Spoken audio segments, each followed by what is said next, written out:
Let, if possible, K is closed and bounded but without being compact. So if K is not compact, so there exists a open cover G of open sets G alpha, where alpha belonging to lambda.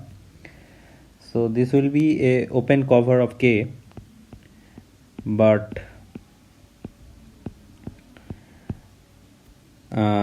K will not be covered by any finite subcollection of G because K is not compact.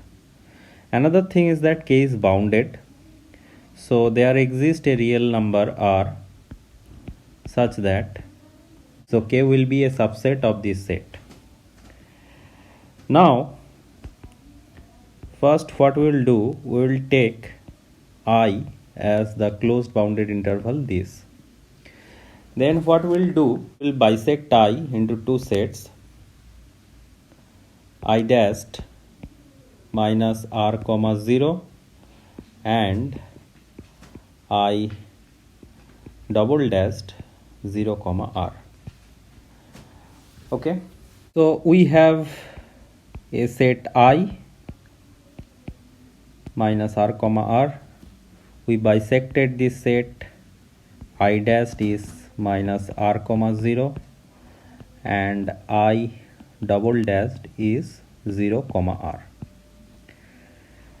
Now we will take two sets, I dashed intersection K and I double dashed intersection K.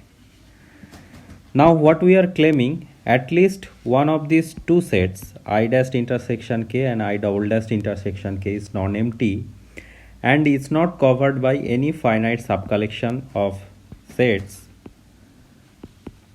of this collection alpha belonging to lambda. So we have a collection of open sets G, and we are claiming that at least one of these two sets, I dashed intersection K and I double dashed intersection K, is non-empty and is not covered by any finite members of these sets G. Because otherwise, if both these sets is non-empty and is also covered by finite collection of the sets in G, then the set K, that is I dashed intersection K union I double dashed intersection K, will also be covered by a finite collection of the sets in G, which is a contradiction. So at least one of these two sets, I dashed intersection K and I double dashed intersection K, is non-empty and is not covered by any finite members of the sets in G. Suppose the set I dashed intersection K having that property, then we will rename this set as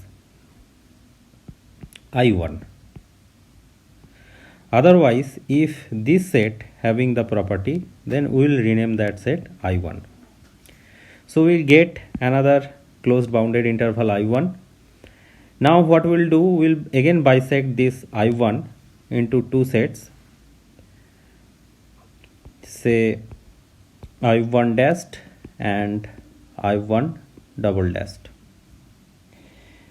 Again we will consider these sets I1 dashed intersection K and I1 double dashed intersection K. Again we are claiming that at least one of these two sets is non-empty and is not covered by any finite members of the sets G, because otherwise if both these two sets are covered by finite members of this set, then I1, this set, is union of I1 dashed intersection K and I1 double dashed intersection K, which will be also covered by finite members of the sets in G.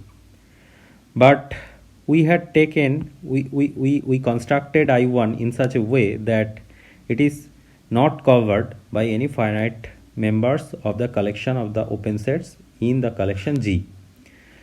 So at least one of these two sets is non-empty and is not contained in any finite subcollection of the members in G. So we will rename that set as I2. So either this set is I2 or this set is I2. So we'll continue this process. So in this process, what we will get?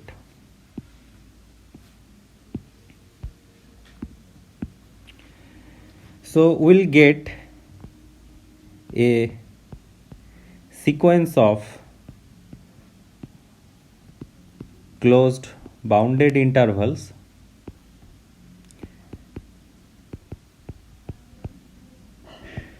having the property that first of all the sequence is decreasing. So this sequence of closed bounded interval is a decreasing sequence.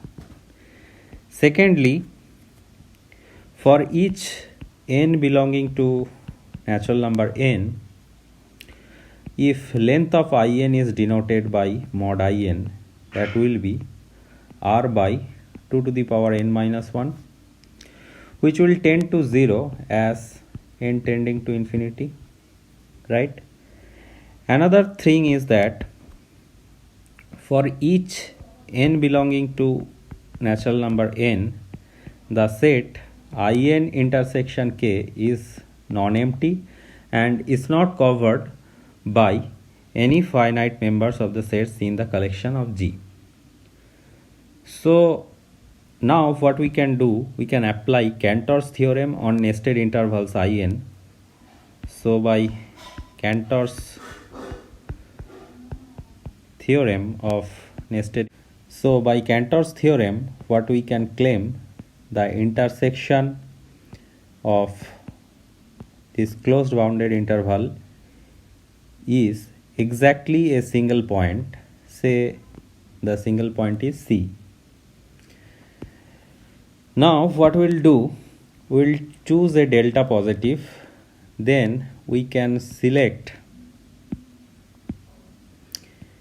there exists some natural number n naught belonging to n such that r by 2 to the power n0 minus 1 less than delta by Archimedean property.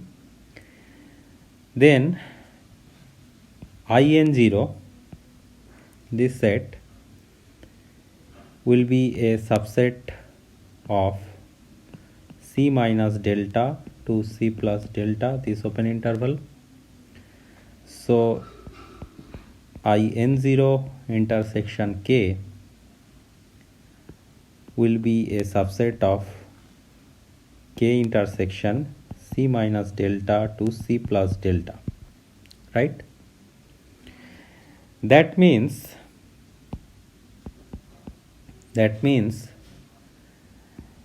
C minus delta comma C plus delta intersection k is non-empty.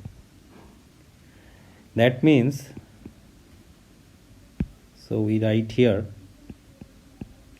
that means C belongs to k bar, but as k is closed, so k bar will be k. So C belongs to k.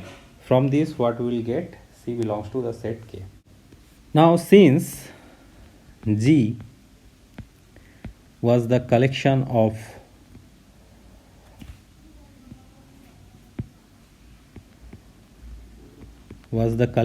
open sets of k, open cover of k, so there exists some alpha naught belonging to lambda such that C will be in G alpha naught, because C is in K, we have already seen that. So C belongs to G alpha naught, and this G alpha naught is in the collection G. Now as the sets G alpha naught is open, so there exists a epsilon positive such that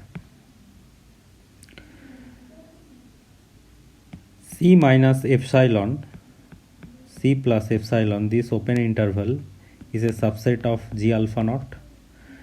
Now by Archimedean property there exists a natural number n1 such that r by 2 to the power n1 minus 1 less than epsilon, that is I n1 is a subset of C minus epsilon to C plus epsilon, which is a subset of G alpha naught, which is a subset of G alpha naught. That means I n1 intersection K is a subset of I n1 and I n1 is a subset of G alpha naught.